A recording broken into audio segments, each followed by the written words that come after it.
नमस्कार बंधुरा आपनादेरके स्वागत आमार এই চ্যানেল स्पिरिचुअल आध्यात्मिक ब्लगे। आमार चैनेले नतून बंधुदेर जोन्नो जानाच्छि यदि आपनादेर आमार এই চ্যানেলটি भालो लेगे थाके तो प्लिज लाइक शेयर सबस्क्राइब करार रिक्वेस्ट रइल। देहे 7टी चक्र आछे, एटा शुनते कि रकम लागे किन्तु शास्त्रे बोलछे आमादेर मानव शरीरे 7टी चक्र थाके। चक्रगुली आमादेर शरीरेर मध्ये अवस्थित। केउ केउ बोलेन एरा गोलाकृति। এই 7টি চক্র 7টি নামে বিশিষ্ট এবং এই 7টি চক্রের রঙও একটার থেকে আরেকটা আলাদা। তারা একটু অবাক হলেও এই 7টি চক্র নিয়ে যারা আধ্যাত্মিক জগতের আছেন তারা ভালো করেই জানেন এই 7টি চক্রের কথা। দেহের এই 7টি চক্রের কি নাম আসুন প্রথমে আমরা সেটাই জেনে নিই। অনেকে বলেন এই চক্রগুলি গোলাকৃতি আর এই চক্রগুলির রং একটার থেকে আরেকটা আলাদা। প্রথম চক্রটির নাম হলো রুট চক্র বা মূলাধার চক্র।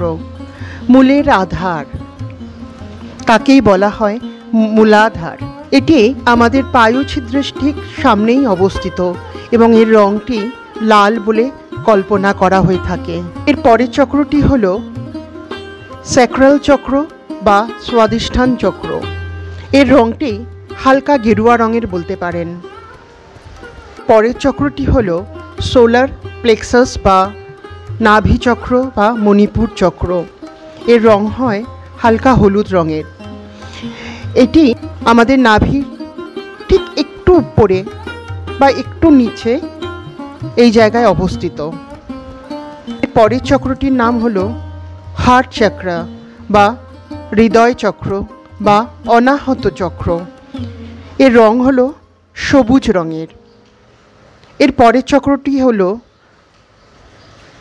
থ্রোট চক্র বা বিশুদ্ধ চক্র। এর রং নীলাভ।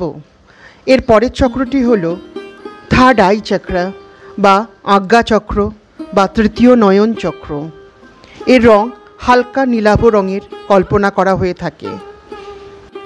সবশেষ চক্রটি হলো ক্রাউন চক্র বা সহস্রধার চক্র, যা আধ্যাত্মিকতার।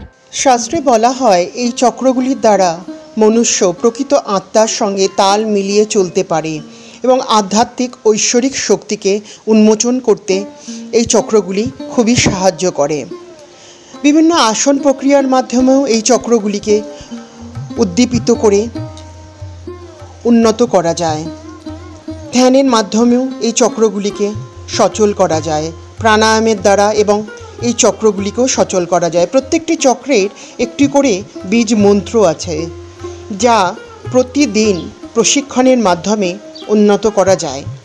এর জন্য অবশ্যই একজন গুরুর দরকার হয় বলে শাস্ত্রে বলা হয়। আমাদের শরীরের এই 7টি চক্রের কাজ 7 রকমের। এই 7টি চক্র 7টা ধরনের আমাদের মনুষ্য জীবনের 7 রকমের জিনিসকে বা 7 রকমের উদ্বেগ উদ্দীপনাকে কন্ট্রোল করে। তো বন্ধুরা আজকে এই পর্যন্তই। পরের এপিসোডে আমরা জেনে নেব প্রত্যেকটি চক্রের বীজ মন্ত্র এবং তার উপকারিতা এবং সেই চক্রগুলির কি কাজ। আপনাদের যদি আমার এই চ্যানেলটি ভালো লেগে থাকে তো প্লিজ লাইক শেয়ার সাবস্ক্রাইব করার রিকোয়েস্ট রইল। নমস্কার।